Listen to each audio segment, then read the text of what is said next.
प्यारे अधिवक्ता साथियों, सभी को हमारा जय श्री राम। आप सभी अधिवक्ता साथियों ने कल 22 दिसंबर दिन रविवार को उत्तर प्रदेश लोक सेवा आयोग द्वारा आयोजित उत्तर प्रदेश पीसीएस 2024 की प्रारंभिक परीक्षा में खास करके सामान्य अध्ययन का प्रश्न पत्र गौर से देखा होगा। अगर आपने ये प्रश्न पत्र नहीं देखा है, आपने फॉर्म अप्लाई नहीं किया था, तो मेरी गुजारिश है कि इस प्रश्न पत्र को आप जरूर देखें।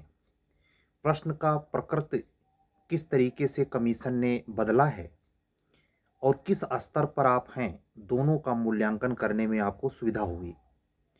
आने वाले अप्रैल लास्ट मई में संभावित जूनियर डिवीजन और एपीओ की प्रारंभिक परीक्षाओं में जो सामान्य अध्ययन का क्वेश्चन पूछा जाएगा, जो आपके लिए एक बहुत सघन चुनौती के तौर पर उभरा है। असल में ये चुनौती हमेशा रही है, हमेशा के समय काल के समानांतर। अब ये फोकस ज़्यादा जीएस पे इसलिए बढ़ गया है क्योंकि न्यू कमर स्टूडेंट जो फाइनल सिलेक्शन लेते हैं, खास करके चाहे उत्तर प्रदेश, बिहार, दिल्ली, हरियाणा, किसी भी जुडिशरी में जूनियर डिवीज़न में, वो अंडर 30, 25 टू अंडर 30 ज़्यादा बच्चे होते हैं। इन बच्चों की प्रारंभिक चुनौती जिस भी बैकग्राउंड से आते हैं, अगर उनका बैकग्राउंड एकेडमिक, साइंस, कॉमर्स या आईसीएसई बोर्ड, सीबीएसई बोर्ड रहा है, तो वो जीएस पर उतना फोकस होते नहीं हैं। एकेडमिक रूप से इन परीक्षाओं में, इन एकेडमिक इंस्टीट्यूशंस में जीएस फोकस कोई तैयारी नहीं कराई जाती। एक जीएस की ये सघन चुनौती पर मेरे द्वारा संचालित, अभी तो फिलहाल हिंदी माध्यम में ही क्लासेज प्रोवाइड थी, लेकिन इस प्रश्न पत्र को देखने के बाद मैंने ये महसूस किया है कि प्रीलिम्स लेवल पर किसी भी क्वेश्चन को किस ढंग से पढ़ें। आप जो सॉल्व पढ़ते हैं या शॉर्टकट में पहुंचने का इरादा रखते हैं, वो आपको बेहद नुकसानदेह है। यानी अगर आपने संविधान वाले पेपर में जो भी क्वेश्चन संविधान से, भारतीय राज्य व्यवस्था से पूछे जाते हैं सामान्य ज्ञान के नाम पर, उन प्रश्न पत्रों में उस सेगमेंट में, प्रश्न पत्र के उस हिस्से में आप देखें तो बेयर एक्ट से ही सवाल नहीं, जीएस के नाम पर कुछ ऐतिहासिक पृष्ठभूमि भी पूछी जाती है। एक नामी गिरामी चर्चित पुस्तक है जिसका मैं नाम यहाँ से नहीं लूँगा, आप लोग राज्य व्यवस्था में जीएस के स्टूडेंट पढ़ते हैं। मेरा आपसे गुजारिश है कि आप बेयर एक्ट के साथ साथ हिस्टोरिकल बैकग्राउंड से, ये आपके एपीओ में भी 50 नंबर की जीएस के प्रश्न पत्र में एक क्वेश्चन, 2 क्वेश्चन ऐसा हो सकता है जो हिस्टोरिकल बैकग्राउंड से हो। करंट अफेयर्स में चीज़ें सिर्फ सिंगल वे में या सिंगल फैक्ट में नहीं होंगी, ये बल्कि निश्चित तौर पर क्लियर ये समझ के चलें कि ये चीज़ आपको ब्यौरेवार और कूट आधारित सवालों पर होंगी। अभी तक जो मूलतया, जैसे ज्योग्राफी में मान लीजिए एक टॉपिक है चट्टान, एक टॉपिक है बादल, एक टॉपिक है मिट्टी, ये जो टॉपिक पे सवाल आते थे उसमें डिफिनीशन बेस्ड सवाल पर कूट आधारित सवाल हुआ करते थे। लेकिन पहली बार इन्होंने, हालांकि आप उठा के पेपर 2022 एपीओ का देखें तो सिंपल सा क्वेश्चन ये मात्र पूछा था कि कौन सा खिलाड़ी, फुटबॉल खेलने वाला खिलाड़ी, उसको गोल्डन बॉल का पुरस्कार दिया गया। ऐसे कुछ संबंधित क्वेश्चन 2022 या 18 के एपीओ में था। लेकिन आप उसमें देखें लियोन मेसी तमाम नाम दिए थे, ये सिंगल वे है, लेकिन जिसमें तथ्य के साथ साथ कन्फ्यूजन क्रिएट करने के लिए उसके समानांतर और फैक्ट दिए होते हैं, वो आपको कन्फ्यूजन क्रिएट करते हैं और आपके सही याद किए हुए पे भी पानी फेर देते हैं। माइनस मार्किंग का प्रश्न पत्र है, तो आपका जो समूल है, आपका जो सही करने की एक्यूरेसी है, वो डिस्टर्ब हो जाती है और वो क्वेश्चन इस स्थिति में आ जाता है कि छोड़ ही दें क्या। आप ये ध्यान रखें, ये तब तक चलता रहेगा जब तक आपका उसका कॉन्सेप्ट को क्लियर कर देने वाला ठोस अध्ययन ना हो, आधारभूत। जैसे आधारभूत ढांचा है संविधान के लिए, वैसे आपके जीके और जीएस की स्टडी के लिए बेसिक स्ट्रक्चर क्लियर होना चाहिए। अगर कार्बन फुटप्रिंट से सवाल सीबीसी पीसीएस में, आरओ के प्रीलिम्स जीएस में, और यही सवाल एचजेएस के जीएस में पूछ रहा है, तो इकोलॉजी में ये जानना जरूरी है कार्बन फुटप्रिंट क्या होता है, किन परिस्थितियों में ये सब शब्द आते हैं। आप जब पढ़ेंगे तो जो बच्चे पिछले साल यानी जिन्होंने ग्रेजुएशन पिछले साल कंप्लीट किया है 23 में, 24 ये कंप्लीट होने वाला है, आज 23 तारीख है, दिन सोमवार है। मेरा दिल कहता है कि अगर आप आज से भी तय करें जीएस पर, और जीएस को थोड़ा सा ज़्यादा समय दें ला की अपेक्षा, जबकि आप जानते हैं तीनों नई संहिताओं को भी आपको पढ़ना है। ऐसे में ये इतना ज़रूर कहूँगा कि जो कंडीशन आपको दिखाई देती है उस कंडीशन के हिसाब से जीएस पे ज़्यादा फोकस करके पढ़ें। वो आपको इशारा कर रहा है यूपी पीसीएस का पेपर, यूपी पीसीएस के पेपर, और अभी इसी बीच में आप लोगों का एग्ज़ाम हो नहीं पाएगा। आरओ सबसे टफ जीएस हुआ करता है पारंपरिक रूप से भी, और इस बार भी ऐसे होगा। ठीक है, तो इस बात को गंभीरता से लें।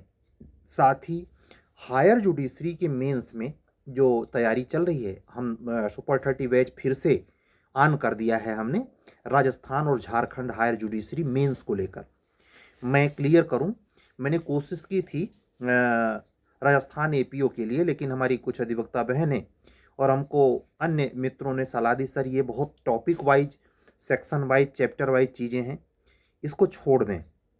मैं भी पीछे हट गया, उनको राज़ी किया कि आप यूपी में इसे मर्ज करें, और हम राजस्थान एपीओ से रिलेटेड ना तो प्री और ना तो मेंस का ही कोई बैच कर रहे हैं। लेकिन हाँ, राजस्थान हायर जुडिशरी के लिए प्रीलिम्स के कोई बैच नहीं था, लेकिन मेंस के लिए श्योर चल रहा है। क्यों ऐसा है, हम बार बार देख रहे हैं। मैंने खुद ये महसूस किया है कि पूरी साल की मेहनत करी कमाई डूब जाती है अगर मेंस क्रैक नहीं होता। ये बात सत्य है कि इंटरव्यू से भी सफलता ना मिले तो चोट बहुत लगती है।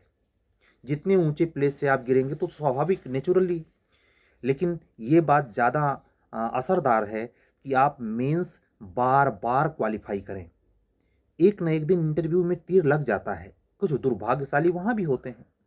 जैसे संजोग बस वाकया याद आया कि अपने अपने ही पुराने मित्र को, जो 2011 में सेलेक्ट एपीओ थे, और उनसे हमारा लंबे समय से, लगभग कह सकते हैं 2-2.5 साल से कोई बातचीत नहीं थी। मैं ये भी नहीं जानता था कि वो यूपी के किस ज़िले में पोस्टेड हैं। लेकिन जब वो सेलेक्ट हुए थे और उनसे हमारी बातचीत 2017-18 तक होती रही। यूपी जुडिशरी का मेंस लिखने के पहले 610 वाली में हमारी बातचीत ख़त्म हो गई थी, मतलब हम व्यस्त हो गए थे अपने, वो अपने लाइफ में। अचानक मुझे कल एफबी पे रील देखते समय अचानक इनकी तस्वीर और उस पर किसी सामान्य किसी महिला का कमेंट था और नाम के साथ, तो मुझे लगा ये यही शख्स है जो हम तो मूल रूप से परिचित हैं। मैं बात कर रहा हूँ बिहार हायर जुडिशरी का जो फाइनल रिजल्ट आया उसमें राम प्रकाश यादव जी का। वो बहुत मेधावी स्टूडेंट हैं और मैं व्यक्तिगत तौर पे उनसे 1-2 लम्हे के लिए नहीं मिला हूँ। कई बार मेरी उनकी घंटों बातचीत हुई है, और वो तब हुई है जब वो एपीओ सेलेक्ट नहीं हुए थे। एपीओ सिलेक्शन के जस्ट बाद, वो कुछ मुलाकात एपीओ के जस्ट पहले। लेकिन ये है कि उनका अपना रिदम ही था कि सिलेक्शन, उसके बाद शादी, और शादी में और एपीओ के जॉब में रहते हुए वो बिहार हायर जुडिशरी में बहुत लिमिटेड सीट में अपना स्थान फिक्स करना कम चुनौतीपूर्ण नहीं है। और वो भी तब, एक तो लॉ की है तितलो की वाली हाल है, हिंदी मीडियम से जानते हैं जुडिशरी में, खास करके हायर जुडिशरी में, लो जूनियर में भी आप देखें तमाशा 80-20 का खेल है। 80% इंग्लिश मीडियम में, 20% लगभग, ये कोई फिक्स डाटा नहीं है, 20% जूनियर डिवीजन में हिंदी मीडियम के बच्चे हो पाते हैं। एपीओ में आप ये 10% ज़्यादा कर लें, एपीओ में 10% ज़्यादा यानी 30 से 40%, बाकी 60% वहाँ भी इंग्लिश घुस रही है। हायर में यही हाल है, हायर में तो 90% का रेशियो है, 90% इंग्लिश मीडियम में, 10% कोटा बनता है। मान लिया 30 लड़के सेलेक्ट हुए, मान लिया 30 लड़के सेलेक्ट हुए, तो 30 का लगभग 90% इंग्लिश मीडियम से होंगे, समझ रहे हैं, और जो 10% बचा उसमें हिंदी। तो ये एक ऐसा सिचुएशन है, ऐसी कंडीशन है कि इस स्थिति में अपने आप को हिंदी के ऊपर उभारना, हिंदी से एग्जामिनर को, एक्सपर्ट को आकर्षित कर लेना, और आकर्षित ये जानबूझकर नहीं, नेचुरली, जिससे वो नंबर प्रोवाइड कराए आपको। यह शख्स जो क्लोज मित्र रहे हैं, व्यक्तिगत तौर पे ये कहूँगा कि जो अनुभव स्थिरता है, जो मैं उनको स्वभावगत जान रहा हूँ, मेरी व्यक्तिगत बात तो नहीं हो पाई है, और मैं चैनल पर जा कर के उनको बुला करके कोई लंबा इंटरव्यू हो पाए, बड़ा मुश्किल है, लेकिन इतना ज़रूर कहूँगा स्वभावगत जो मैंने स्थिरता उनमें देखी वो अच्छों में नहीं होती। ग्रुप मंडली में तमाम लोग होते, मैं खुद उस मामले में डायमेंशन होने की वजह से, नॉलेज, हर चीज़ों के बारे में जानकारी रखने की इच्छा और स्थिरता ना होने की, फोकस ना होने की वजह से एक्यूरेसी आंसर में नहीं आई। मेंस के नंबर इतने ज़बरदस्त नहीं हुए कि फाइनल हो जाए। ये सब चीज़ें अपने आप में स्वभावगत बहुत मायने रखती हैं, आप फोकस कितना हो पाते हैं, और ये बहुत बड़ी भूमिका होती है। ठीक है, इतना ध्यान रखिए कि जो सामने समय है और वैकेंसी अवसर है, चाहे राजस्थान में HJS में मेंस लिखने जा रहे हैं। हमारी एक अधिवक्ता बहन जो हमको 10 दिसंबर को संपत्ति अंतरण अधिनियम की copy Jharkhand junior division mains के 11वां या 12वां टेस्ट लेके उन्होंने भेजा था, आज मैंने क्वेरी करी। इतना बीच में व्यवधान रहा, तबीयत भी कुछ नासाज रही, लेकिन ये ज़रूर है उनका चयन। आज का दिन खास करके 22 दिसंबर जब PCS हो रहा था, उसी समय मुझे जानकारी मिली, मैंने उनसे बात किया और उनको एज एडिशनल वहाँ एडिशनल डिस्ट्रिक्ट जज के पद की जगह पे डिस्ट्रिक्ट जज बिहार में लोगों को कहा जाएगा, उस पद पर विभूषित शख्सियत से एक मार्गदर्शन का अवसर प्रदान करने हेतु वो ग्रुप में भी हैं। मैं आप सभी अधिवक्ता साथियों से कहूँगा कि उनमें कुछ कहें या अपने अनुभव शेयर करें। कितनी पत्रिकाओं में आप रोज़ सुनते हैं, आप उस पर अमल ना करें, इसके एक कोकीन के नशे जैसा ना इसको यूज करें कि हमें कोई प्रतियोगी बताए, सफलतम व्यक्ति बताए, नहीं, आप अपने पे सुधार करें। मैंने पाया है एडिक्शन है ये, जैसे मोटिवेशन, बगैर मोटिवेशन के पढ़ ही नहीं सकते, ये भी नशा है, लत है। जैसे आप अगर इमेजिन करें कोई आदमी मेडिसिन के तौर पे या नॉर्मली शराब का नशा करता है, उसकी भी शादी हुई। कोई आदमी बिल्कुल नशा नहीं करता, उसकी भी शादी हुई। अब दोनों में एक आदमी जो नशा करता है वो कभी क्रोध नहीं करता, ऐसा हो सकता है, लेकिन जो नशा करता है, जो नशा नहीं करता वो बार बार क्रोध करता है, और जो नशा करता है वो क्रोध नहीं करता। इसमें संबंधों को टिके रहने के आधार उस नशेड़ी व्यक्ति में हैं, जो और रिश्तों में ठीक है, लेकिन एक माइनस पॉइंट है कि वो पी लेता है।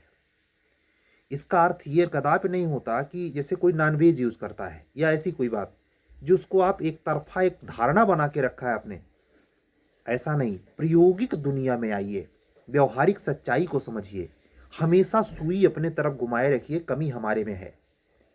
उसको किसी भी कारण से अगर एडिक्शन आप में होता है तो आप जिंदगी भर मोटिवेशन फिर करते रहेंगे, सक्सेस नहीं मिलेगी।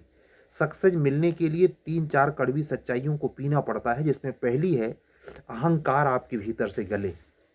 आप ये स्वीकार करें कि आपका इसमें कमी है।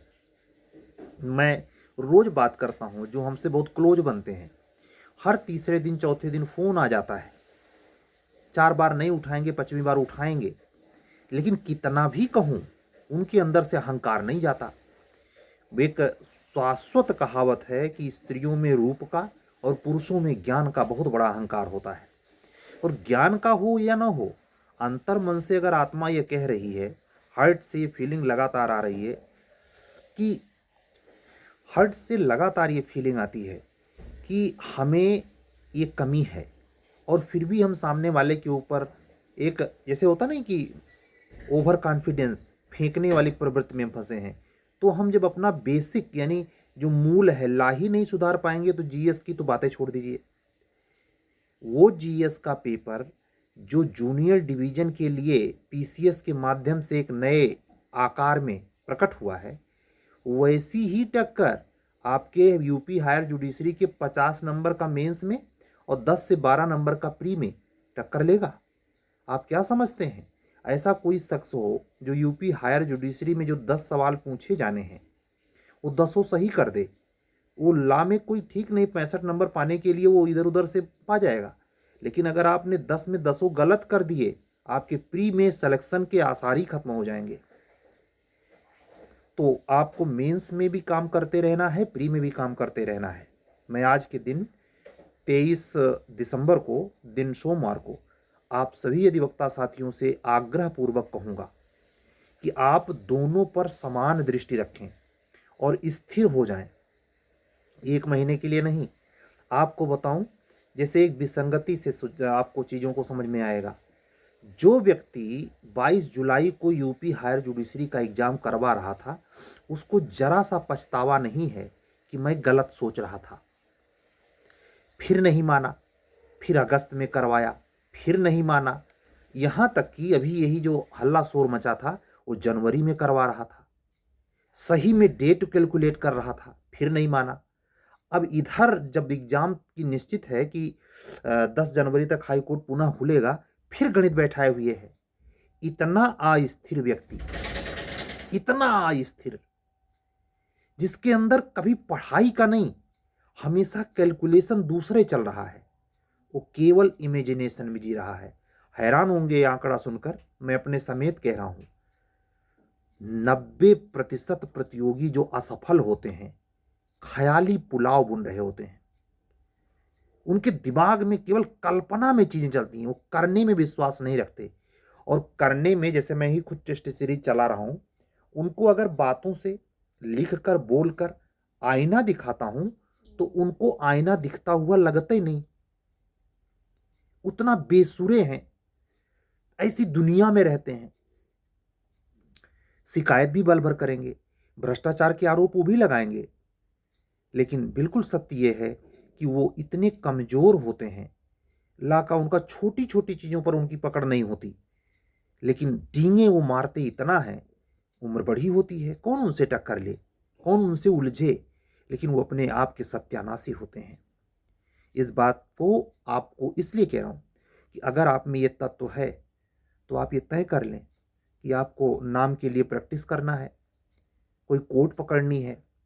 और हाँ, अगर आपने प्रतियोगिता में इंटरव्यू तक का दरवाजा नहीं छुआ है तो आपको किसी भी पेशे में जाना सुविधाजनक, लेकिन कंपटीटर माइंड सेट के लड़के से या लड़की से, अधिवक्ता बंधु व बहन से आपको दुश्मनी से बढ़कर दुश्मनी नजर आएगी। मतलब आप हो सकता है पैसा कमाने में नंबर 1 हो जाए, लेकिन कंपटीटिव माइंड का लड़का जैसे दिखेगा, कोई जरूरी नहीं है ला फील्ड में, अनदर फील्ड के भी बच्चे से आपकी चिढ़ होगी। क्यों? क्योंकि आप हमेशा इस मामले में बुजदिल रहे, कभी सार्थक प्रयास नहीं किया, हमेशा फेंका, हमेशा भौकाल मेंटेन किया। इतने मतलब सोचिए, वो सामने वाले को पता ही नहीं होता कि जो सामने बैठा व्यक्ति है ये सब चीजें जान रहा है, सब पढ़ ले रहा है। बाज ना आते, ट्रेन में बैठा हो, वहां बस में, इन प्रवृत्तियों पर लगाम लगाएं। जीएस के लिए एक अभी भी समय है। अप्रैल में प्री अगर होता है, जो कि गुंजाइश बनती है, जे की वैकेंसी आने की संभावना एक बार फिर बढ़ेगी, क्योंकि उसमें कोई अतिरिक्त बाधा नहीं है। कमीशन को माननीय उच्च न्यायालय की हरी झंडी, वैकेंसी आउट, फार्म भरे जाएंगे, पद भी क्लियर है 218। लेकिन एपीओ के बारे में थोड़ा संदिग्धता है, भी डिले होने के आसार। इसलिए मैं आप सभी से कहूँगा कि जूनियर डिवीजन की टेस्ट सीरीज भी मैं कोशिश करूँगा 25 तारीख से ही कंटिन्यू हो। आज 23 है, कल नहीं परसों से। एक वर्किंग एरिया में बहुत हाई लेवल की मेहनत करनी पड़ रही है। इतने जो मैं बता रहा हूँ, कोई नॉर्मली दिमाग सोचेगा अकेले कैसे कर लेते सर? भाई हमारे पास बहुत भीड़ नहीं है, साफ शब्दों में कह रहा हूँ। मैं भीड़ टिकने नहीं देता, मैं साफ मना कर देता हूँ, बेटा तुम खुद पढ़ लो, क्यों पैसा फालतू भगा रहे ना। तो इसलिए ये जो पेपर है इस पर एक विश्लेषण मैं और बेहतर ढंग से कर पाऊंगा, प्रिंट आउट निकाल कर उसके हर क्वेश्चन पेपर में हर सेगमेंट के क्वेश्चन को कायदे से पढ़ना, समझना और उस पर डिटेल में चर्चा आपसे करना जरूरी हो गया है। कुछ सूत्र इंग्लिश मीडियम के बच्चों के लिए मेरे पास प्रॉपर समय नहीं है, नहीं तो मेरे अंदर ये कौशल तो था कि मैं इंग्लिश मीडियम के बच्चों को उनके लॉ वाले सेगमेंट से ज़्यादा नंबर जीएस में लाने की काबिलियत दे देता, लेकिन वक्त चाहिए, वो इतना है नहीं। ये तय मानिए कि बीच में कुंभ सौभाग्य के तौर पे आया है, प्रयागराज भगवान की महिमा है। अगर इस बीच में एग्जाम जो कि 99.99 नहीं होगा तो उसका फायदा मिलेगा कि ये प्रिपरेशन प्री लेवल पर और मेंस लेवल पर इतना परिपक्व हो जाए कि जब भी हम एग्जाम में बैठें तो शिकायती भावना आए। हायर जुडिशरी में जो प्रश्न पत्र रेगुलेशन के साथ हैं उनको डिटेल में पढ़ने का समय है, विधिवत समझने का समय है, केवल एक्ट नहीं रेगुलेशन को भी देख लें। इन सब चीज़ों पर ध्यान रखें। आज की वीडियो में बस इतनी बातें, साधारण बातों को कंटिन्यू करने के लिए। और ये जब रिकॉर्ड हो रही है तो 7:45 बज रहे हैं, 7:45 नेट इस समय है, सुबह हो चुकी है। 7:45 23 तारीख 23 दिसंबर। आप ये समझ जाएं कि 2 दिन के बाद क्रिसमस डे और उसके बाद 9 वर्ष के बाद यानी 5 जनवरी या 10 जनवरी के बाद मेरी कोशिश होगी कि ये test series, pre mains classes सब, चाहे कितनी भी सर्दी क्यों ना पड़े, कितनी भी गलन भरी वातावरण में चेंज आ जाए, यहाँ तक कि ठंडी में बारिश क्यों ना हो, लेकिन हम कंटिन्यूटी कम नहीं होने देंगे। आपका कोई भी माध्यम हो, आप अगर हमसे जुड़े हैं, आप टेस्ट सीरीज से हैं, प्री या मेंस सब कंटिन्यू रहेगा। और परमात्मा से प्रार्थना है कि 15 जनवरी के पहले कम से कम यूपी जुडिशरी ही वैकेंसी आपकी जो है आ जाए, आप रॉ में आ जाए, फिर कहना नहीं पड़ेगा। अगर एपीओ के प्रति कोई अर्जेंट सरकार निर्णय ले ले तो भी आ सकती है, लेकिन अभी झूठी दिलासा नहीं, अभी बस जो वर्तमान सिचुएशन है उसी के आधार पर। कल फिर मिलूँगा एक रेगुलर वीडियो के साथ, और कोशिश रहेगी कि उसमें आपके प्रति आपसे यूपी पीसीएस में हुए जीएस के क्वेश्चन पेपर को ध्यान में रखकर और महत्वपूर्ण बातें की जाए, दोनों मीडियम के लिए की जाए। अभी तक बच्चों को सुनकर इंग्लिश वाले बच्चे निराश हो जाते हैं कि सर हमको गाइड नहीं कर सकते। ये जड़ से मैं ख़त्म करूँगा, कोशिश करूँगा कोई इसका ट्रिक निकल आए जिससे आप लोग जीएस में बेहतर कर पाएँ और अपना सिलेक्शन सुनिश्चित कर पाएँ। क्या यूपी एपीओ, क्या यूपी सिविल जज जूनियर डिवीज़न और क्या यूपी हायर जुडिशरी। ठीक है, चलते हैं। कल फिर मिलने के वादे के साथ सभी अधिवक्ता बंधुओं और बहनों को जय श्री राम बोलते हुए चलता हूँ। कल फिर मिलूंगा। सत्यमेव जयते। शुभ अब तो गुड मॉर्निंग है तो गुड मॉर्निंग बोलना पड़ेगा, लेकिन ये बात ज़रूर कहूँगा कि अगर आप हमारे चैनल पर नए हैं और UP higher judiciary, Rajasthan higher judiciary का मेंस के लिए प्रिपेयर होना चाहते हैं, झारखंड एचजीएस के मेंस के लिए प्रिपेयर होना चाहते हैं, तो बेसिकली जूनियर डिवीज़न, एपीओ, सारे किसी भी परीक्षा के mains, Hindi medium, English medium, तो आप हमसे कंसल्ट करें। हमारा व्हाट्सअप नंबर है 7705090393। एक बार फिर से नंबर सुने, 7705090393। आप इस व्हाट्सअप नंबर पे आप कॉल, वीडियो कॉल नहीं, आप केवल व्हाट्सअप करेंगे, उसके बाद हम आपको कॉन्टैक्ट नंबर देंगे। अगर आप चैनल पे नए हैं तो चैनल सब्सक्राइब करें, लाइक करें और अन्य मित्रों तक जो कम से कम 3 बार मेंस लिखा हो, केवल प्री दे रहा हो उससे मतलब बहुत खास नहीं, और अगर इंटरव्यू फेसर हो वो भी 2 से अधिक बार। एक बार अगर इंटरव्यू दिया है तो कोई ज़रूरत नहीं, 2 बार से अधिक दिया है तो जरूर भेजें। हो सकता है उसकी अंतस चेतना काम करे और सैविग्नी का, हेनरी मेन का जो थाट है वो दिमाग में बैठ जाए। कल फिर मिलेंगे, तब तक के लिए जय श्री राम, मंगल सुप्रभात, सत्यमेव जयते।